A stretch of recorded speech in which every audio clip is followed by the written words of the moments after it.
At alam ko po kung gaano kahalaga ang microfinance sa ating buhay. Saan po tayo kumukuha ng kapital? Hindi po ba sa TSKI? Tama. Kung mawala po yan, saan tayo kukuha ng kapital? Sa 5-6. Paano na yan, di ba? Alam ho natin, napakahalaga ng microfinance. Pero nung panahon pong yon, gustong buwisan ng napakataas ang microfinance. At meron po akong kasama, nanindigan po para sa ating institusyon.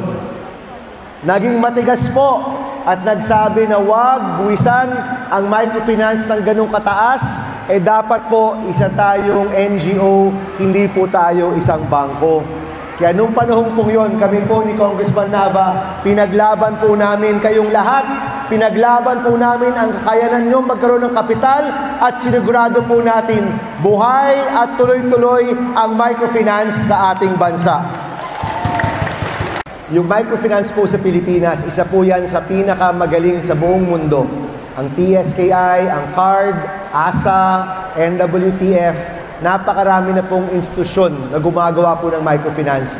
Ang gagawin po namin, tutulong po kami through the current microfinance institutions para mas mapalago at mapalaki pa ang kanilang tulong po sa inyo.